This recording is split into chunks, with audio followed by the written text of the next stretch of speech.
Good day, everyone. It's Kevin Offsey of Action Coach DFW, Action Coach Texas. Today we got Robert Atkins with us. Robert's the CEO of Balanced Media Technology. Robert's going to share with us some of his lessons learned, best practices, what's allowed him to become the entrepreneur he is, and the business he's built. Robert, thank you for sharing with the business community. Give us a little runway on yourself and your business. Yeah, thanks for having me. I'm really happy to be able to share some of my journey, and if there's people interested, they can always reach out to me to learn more. My background is 30 years in interactive entertainment. I was very fortunate to be part of the cohort that sort of started first-person shooters here in Dallas. Video games like Duke Nukem 3D, Doom, Quake, Counter-Strike. Just got to work on a lot of really great technologies in the creative space.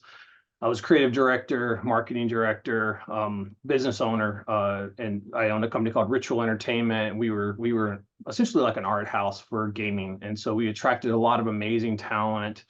We were there very early in the process, and we got to make a lot of really cool stuff. At one point, we were working on Star Trek and Lord of the Rings simultaneously, like talk about really big intellectual properties that everyone knows and loves. And so I really spent 20 years making games, enjoying the process of making games as the creative director. So the best of all positions, you get to sit around with concept artists and a team of 20 plus artists, all just jamming on cool products. And about 10 years ago, right around the time of the crash, the economy kind of took a tank. I realized, I'm kind of done with this. I don't want to just make games anymore. I want to, and I didn't really thought maybe I'll go teach, and so I was involved with the formation of SMU Guildhall, which was the #1 game design school in the world, graduate program. And I'm actually teaching ethics there now, right now. They invited me back this semester. But I realized through that process of teaching the next generation of developer, the next generation of content creators, that I didn't need to leave an industry that I helped create to make a difference. I needed to figure out how to empower it. Nice. So I had this burning question now, like 20 years into my career, is like, okay, what can I do that turns the engagement that we have into something of purpose? And just to give you some context, when I started making games in 92, 93, 100 million people worldwide playing video games. Now there are 3.4 billion. We spend, I think 1.3 trillion hours playing games or watching games be played. And that's massive amounts of engagement. The question is how can we turn that engagement into something that is quantifiably measurable, that makes an impact on humanity in a way that isn't just about keeping them engaged or selling them product? And so I didn't have the answer. I just went on that journey, and I went out and I started going to conferences, reading books, like studying people who were doing things in the space of gamification, crowdsourcing and things. And that's around the time that I met my partner, Carl Lapperouse, who had this idea about going in the body and creating a game where people could fight disease and whatnot. I was like, that's incredible. I want to work on that. And then I was like, well, we still have to measure it. We didn't know how to measure it. Then that's when we met our partner, Dr. Corey Clark, who's at SMU now, Deputy Director of Research there. He started working on this concept for a platform to where you could connect data science, AI training, into gameplay loops, so that while people were playing a video game, they were now training an AI to do things like cancer research, training an AI to look through medical imagery, to be able to now segment and label an image faster than a normal AI could, that couldn't do it, that humans had to still do this process. And we were able to patent that process. We were able to commercialize it. And so what we started doing was we built this platform called Human, where we ingest, data, and it's agnostic to problem type, directly into a gameplay loop, and to be able to start to train AI that can be used in the industries that could help expedite discovery, expedite the subject matter experts' productivity, accuracy, and so on and so forth. So that was that was really how, my career started, and where we started Balance was in that moment to be able to take this incredibly passionate group of gamers and give them the tools to start to do something more than just escape reality. Wow. Seriously, wow. Yeah. That's impressive and that's commendable, Robert. Yeah, no, and I think that's really, as an entrepreneur, as anyone, as humans, right, we want to be able to take our talents and use them for something meaningful. Yeah. Money's one thing, and money comes with these things. It's not the primary. And that's really what I learned in 2008, 2010, when all the economy kind of went to hell. It was like people were coming in, and there was a shift there was a shift in the enterprise, or the big business world. We're talking about how we're going to refocus our morals and our values to be the way, because they were losing customers, right?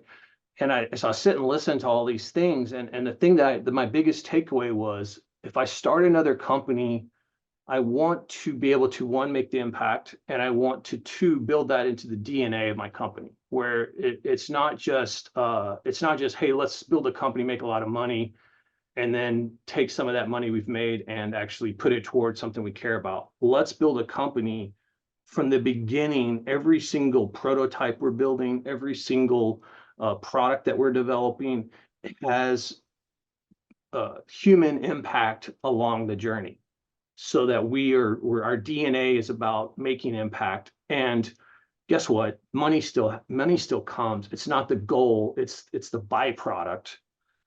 And if so I think that was one of the things that I learned when we all can take away from what happened, and that time period where economies go down. Even now, there's inflation, there's all these things. You have to sometimes take a reset or reevaluate how you look at your approach to business, and decide that I am going to shed this practice because it doesn't give me satisfaction, or it's not really aligned to my values, or I'm going to attach these things in the way that I start to look at my work. And so what happens when you do that is you start to attract other people who have that same mindset. And you get people around the mission, and people who want to be part of that, and people who believe in what you're doing. It changes it, and everyone's goal becomes, let's make an impact, not, and you don't have to have every single thing defined under that. And that can also be a problem sometimes, but it's good to know that everyone's aligned to the mission of what we build has impact in humanity. Wow. 100% yes. Yes, yes, yes.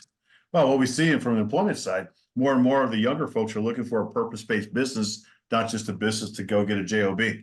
Yeah.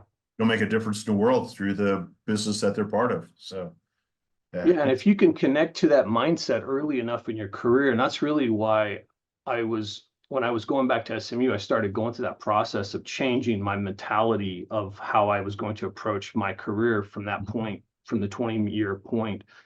And I was teaching them, or I was trying to get through to them. I don't know if I was teaching them anything, but I was trying to get through to them, like, identify your goal. Like, what is the thing you want to, what's the impact that you want to make on the industry that you're about to go into? What is your story? What is your legacy?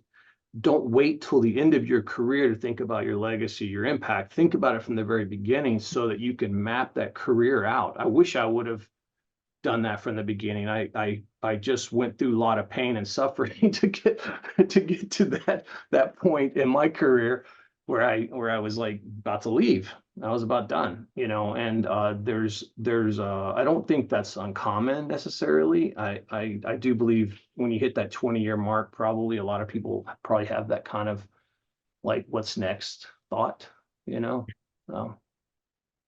So you've covered this. For a bidder, I'd just like to go just open the question. What do you attribute your company's growth to? Yeah, so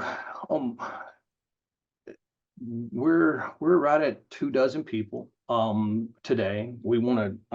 That's my number one pain point, is I want to double that. I mean, I keep talking about that. Raising capital, we raise a lot of private capital to do this, because it was a very big idea.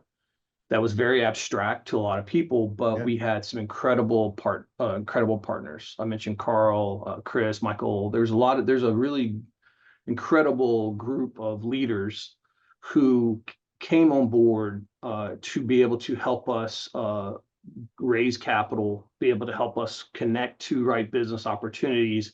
And the leadership team has really been critical for the success. And so our company really changed over the last 2 years. I would say we've started working in medical because it was problem agnostic. We were doing a lot of things, trying to do stuff with children's, making medical AI discoveries, realizing at our size, it was going to be super hard for us to get things through FDA approval. There was going to be a lot of we would need so much more capital to be able to do those things. It was going to be a really big climb.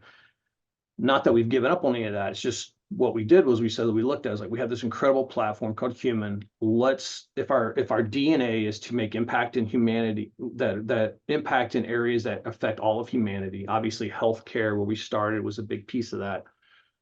What else could we be working on that maybe doesn't have so many entry points that we have to pass through, like healthcare?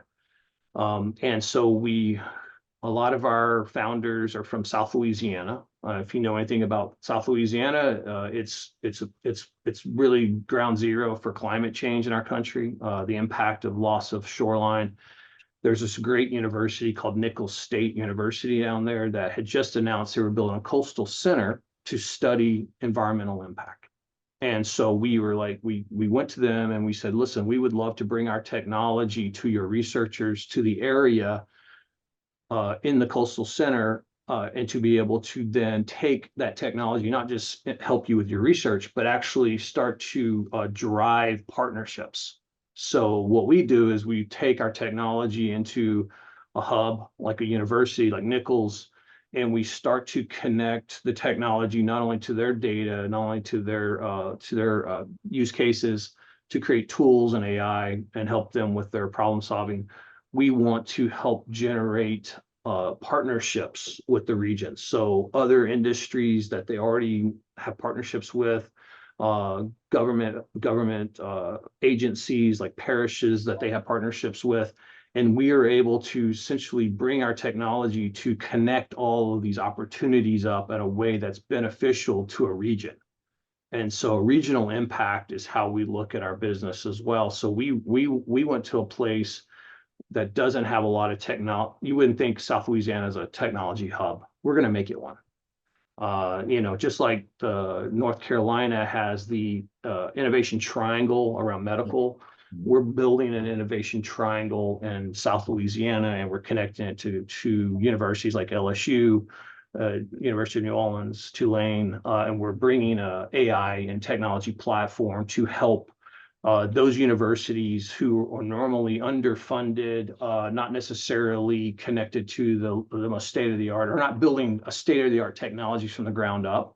And we're that provider. So we're going to, once again, just like in our DA, we're going to ground zero of an area that's being affected by something that's super impactful, like climate change. And literally 3 days after we had our first meeting on the university's campus, Ida came through and ripped through our nation. So it literally is ground zero, and that's where we want to be. We want to bring tools and technology to to the subject matter experts, to the people that need it the most, so that they can make the impact fast, they can make business decisions faster, and they can hopefully get to resolutions to help their region and keep their culture alive. That's meaningful. Again, I'll use the word commendable as well. Well done, Robert. So as you think about your journey with your own business, if you had to start over from square one, what would you do differently? What would you want to share with other owners about your journey that you would say, you know what, I would do this differently. It might save you some headache and heartache. Yeah, that's a great question, man. I probably do lots of stuff differently. Like I said earlier, I feel like I'm always learning on the job. It's just going to take longer than you might expect. I often tease people, I tease our team, like we're going to be a 10-year overnight success. But I think diligence is absolutely critical. You have to have a belief mentality that it's already happened, then you're just working through the process of it. I think the other thing that I would probably say is we should take more time to celebrate each other and the little stuff, because this is a journey. Often we get caught up in, hell, we just went through a pandemic, right? I mean, there's so many things that have happened through the last few years that we can't lose sight of why we're doing this. And I wish I would have probably, my only regret is I didn't, because we went totally virtual. I wish we would have spent more time physically together over the last few years, because that I miss that. Our team misses that, but it's also, it's just the nature of the world we're in now. Yeah. Thank you for sharing those. It's appreciate it. You've got 24 people looking to get to your business appointment. We've got about 48. What have you learned this far in terms of being an employer? What are the key learnings from being an employer?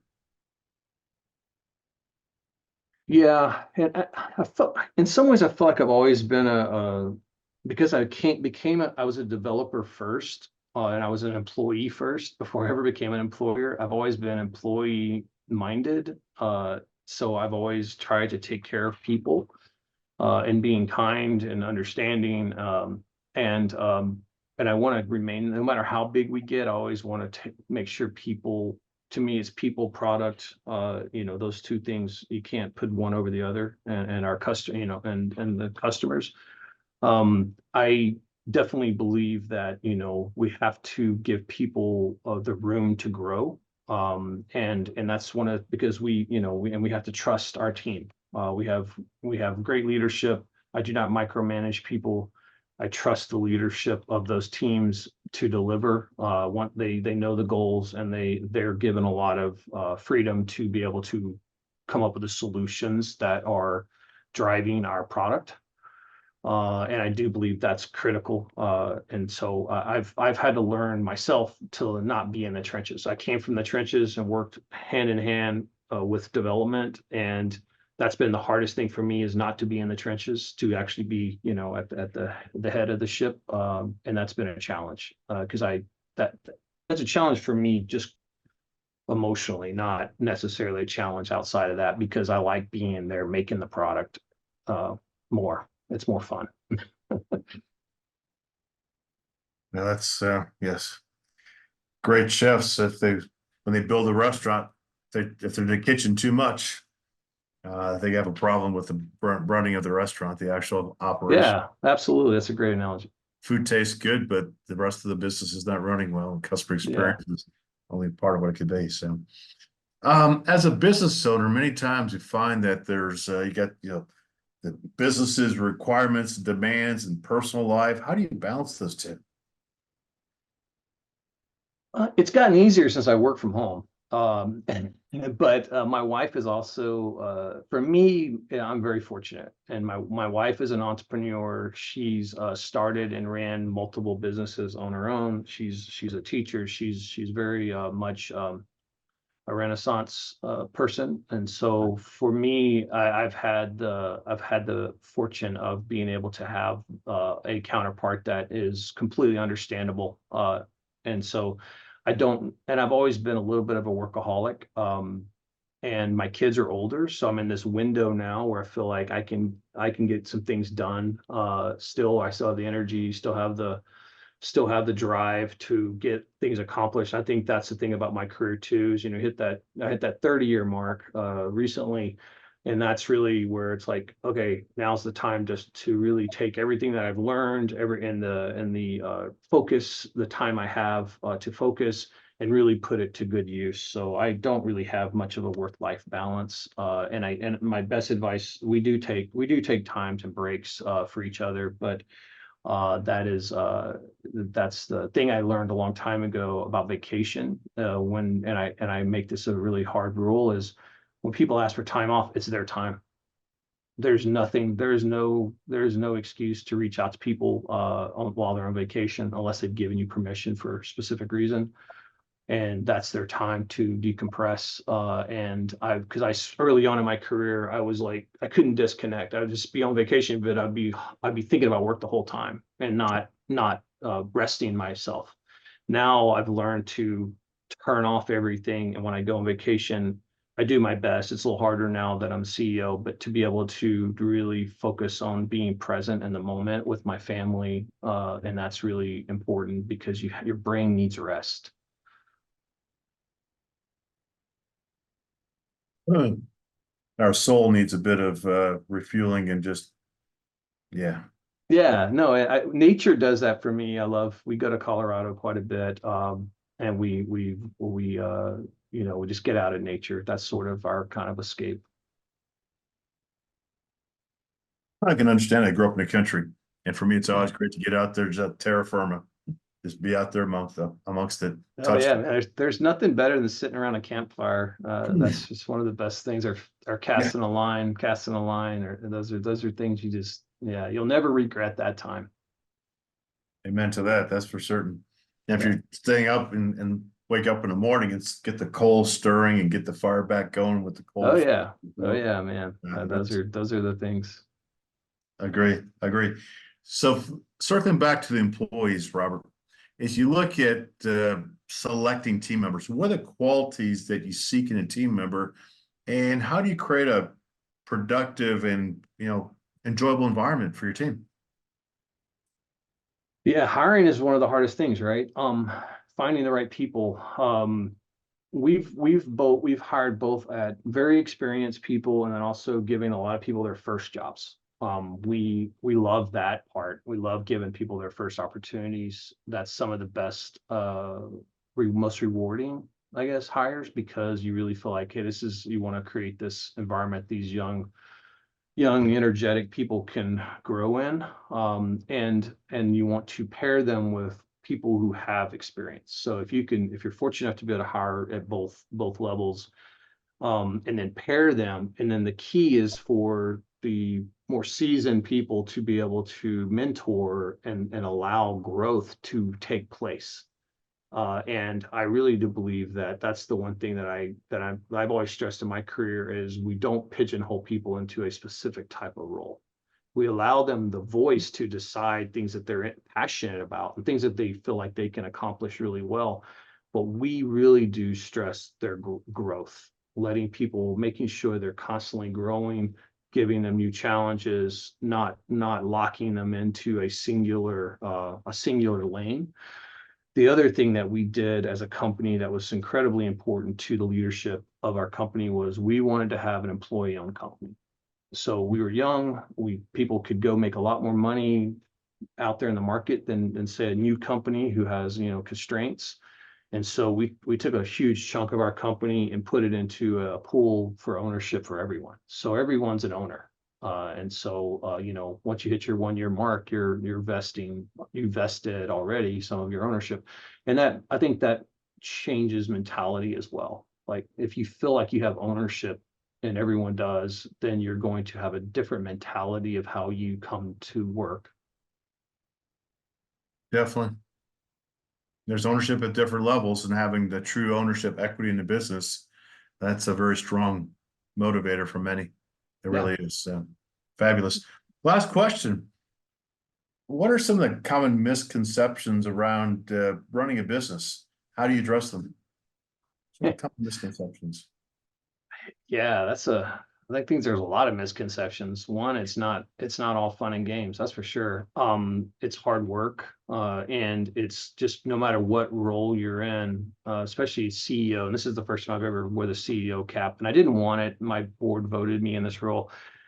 Um, there's just a lot of like, I don't know, man. There's just so much to that question.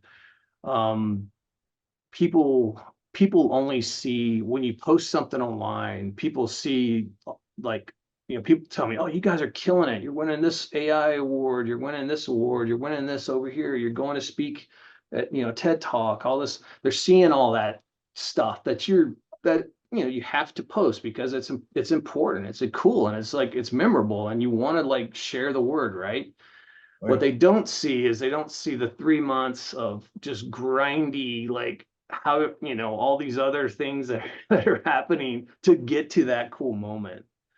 And so I think that's from an external perspective, that's the thing that is missed, is like, man, it's just hard work to get to any moment. It's hard work to get to an award. It's hard work to get to an investment. It's hard work to get to a customer signing on.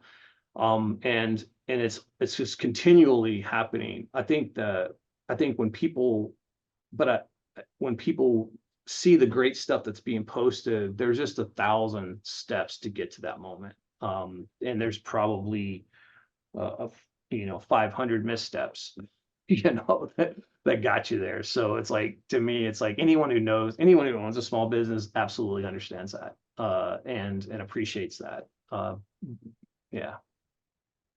Thank you, Robert. So much truth what you said there. It's like tacking this way, that way. It's not a straight line typically. So yeah. Not at all. Any last words, last bits of wisdom you want to share today? Yeah, no, my wife, when I first started talking publicly about my journey and things, I would ask my wife, is like, I don't know if there's anything I would say that actually has any value, because it's just been a wacky journey. I mean, you don't, you just, I don't know what people could learn, but then I realized, people just need to know, like, you're not alone in this. This Amen. is absolutely a process. And there's so much to it that we're all kind of, there's no one playbook. There's certainly best practices, and I'm very grateful that you're trying to get them out there. But there is absolutely no one way to do it. The one thing that is clear is the more you connect with others who have gone through the transformation or gone through the journey, maybe there's things you can learn, whether or not, like, even though your business is different, even though your journey, your history is different, the industry you're in is different. There's definitely small business people need to really have more connection with each other to be able to share and lift each other up. Because that is, without networking and without connectivity to other business owners and business professionals, especially ones even trying to come up that are not in the same place. It's critical that we lift each other up, because this is how our nation runs. We're the small entrepreneur, the small business owner is absolutely the engine of this country. And we often are getting left behind, especially when all you hear about is the large tech companies and the large groups that are out there that are sucking all the air out of the room. There's a bunch of us. For every big one, there's 1,000 little guys, all needing each other. And I really wish that we had a community of tighter connectivity, so that we could stand on each other and lift each other up. Because there's plenty of money out there. It's not a money problem. It's a working together and looking at, changing a perspective. And I really do believe that's important. So if there's any message out there, I guess that's one I'd love to get out there. Robert, thank you. And that is being the head of the business, the guy or gal at the top, very lonely place at times. And that's one of the things we do. We build community because that's needed. And when, like you mentioned earlier, they find out it's not just their companies having the problems. It's classic, and they're not flawed. It's the way it is. Now let's work together to lift one another up. So it's very powerful when it occurs, Robert. Yeah, absolutely. And if anyone ever wants to follow us, bmt.world is our website, bmt.world. Yeah. That's my last question. You beat me to it, so thank you. Any other contact information if they want to follow you, check you out? You've got your website. Anything else that they should be following? Yeah, the news site is yeah, and if you're I don't know how to share. I have a QR code. I could probably throw it up and show it to you if you want. I think it's somewhere. I can send it to you. You can add it to the video if you want. Yeah, we can. We'll put it into the notes section of it then. Yeah, because we are onboarding people who are interested in learning about AI agents in our platform. We have a sign up so people can yeah. So, Robert, it's a blessing to have met you. Thank you for pouring into the business community, and look forward to working with you here in the McKinney area. Yeah, same here. Thank you.